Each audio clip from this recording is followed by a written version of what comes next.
நாளை தினம் விஜய் பரப்புரை மேற்கொள்ள இருக்கிறார். நாளை தினம் நாமக்கல் மற்றும் கரூர் ஆகிய 2 மாவட்டங்கள்ல மக்களை சந்தித்து பரப்புரை மேற்கொள்ள இருக்கக்கூடிய விஜய்க்கு கரூரில் தற்போது வரையிலும் அனுமதி கிடைக்காத ஒரு சூழல் இருந்தது.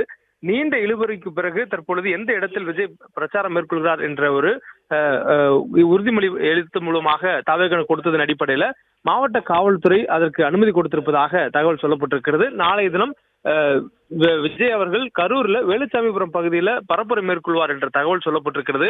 நேற்றைய தினம் அதிமுக பொதுச் செயலாளர் எதிர்க்கட்சி தலைவர் எடப்பாடி பழனிசாமி அந்த பகுதியில் தான் பிரச்சாரம் மேற்கொண்டிருந்தார்.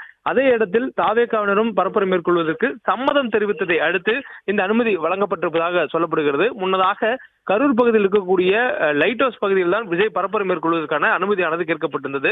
ஆனால் அந்த இடம் மிகவும் குறுகலான ஒரு பகுதி. விஜய் பார்க்க வரக்கூடியவர்கள், விஜய் பரப்புரையில் பங்கேற்கக்கூடியவர்களுடைய எண்ணிக்கை அதிகமான அளவில் இருக்கும் என்பதனால அந்த குறுகலான இடங்களுக்குள்ளாக விஜயனுடைய பேருந்து வருவதற்கோ அல்லது அவர் வாகனம் வந்து மக்களை சந்தித்து பரப்புரை மேற்கொள்வதற்கோ அந்த பகுதியில் அதிக அளவில் கூடுவதற்கோ ஒரு பொருத்தமான பகுதி அது இல்லை என்பதனால் மாற்று இடத்தை தேர்வு செய்யும்படி தாவேகாவினருக்கு மாவட்ட காவல்துறை சார்பில் ஒரு அறிவுறுத்தல் கொடுக்கப்பட்டிருந்தது. நீண்ட நேரமாக நகரின் மையப்பகுதிக்குள்ளாகவே பரப்புரை செய்ய வேண்டும் என்று பல இடங்களை தேடி வந்த தாவேகாவினர் இறுதியாக காவல்துறை பரிந்துரைத்திருக்கக்கூடிய வேலுச்சாமிபுரத்திற்கு சம்மதம் தெரிவித்திருக்கிறார்கள்.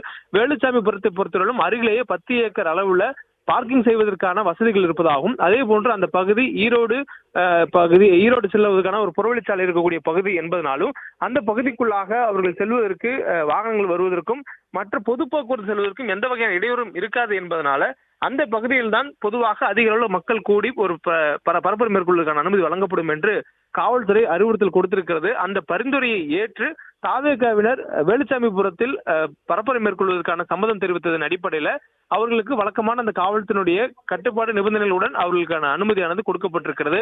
மேலும் வழக்கமாக காவல்துறையினர் விஜயனுடைய பரப்புரையின் பொழுது கொடுக்கக்கூடிய அதே கட்டுப்பாடுகள் தான். அவர் வாகனத்தை தொடர்ந்து பின்தொடர்ந்து வரக்கூடிய வாகனங்கள் எண்ணிக்கை 5 இருக்க வேண்டும். வரக்கூடியவர்கள் ஏற்படுத்தக்கூடிய பொது சொத்து சேதத்திற்கு தாவேகாவினரே பொறுப்பேற்க வேண்டும் உள்ளிட்ட பல்வேறு நிபந்தனைகளுடன் தற்பொழுது விஜய் கரூரில் நாளை தினம் பரப்புரை மேற்கொள்வதற்கான அனுமதி வழங்கப்பட்டிருக்கிறது. விஜய் பரப்புரை மேற்கொள்வதற்காக அனுமதி முன்னதாக கேட்கப்பட்டாலும் நீண்ட நெடிய ஒரு இழுபறிக்கு பிறகு தற்பொழுது இடம் முடிவு செய்யப்பட்டு அனுமதி வழங்கப்பட்டிருக்கிறது.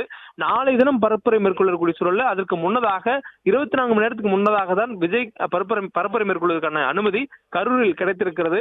இதில் தாவேகாவினர் தொடர்ச்சியாக திருச்சியில் தொடங்கி அதற்கு பிறகாக அவர் டெல்டா மாவட்டங்களில் பரப்புரை மேற்கொண்டிருந்தார். இது அதற்கு அடுத்தபடியாக கொங்கு மாநிலத்தில் நாமக்கல்லிலும் கரூரிலும் அவர் பரப்புரை மேற்கொள்ள இருக்கிறார். இதுபோல் ஒவ்வொரு பகுதியாய் அவர் தேர்ந்தெடுக்கக்கூடிய சூழல்ல அவர் பரப்புரை மேற்கொள்வதற்காக அனுமதி கேட்டு ஒரு வாரத்திற்கு முன்னதாகவே தாவேகாவினர் மனு கொடுத்தாலும்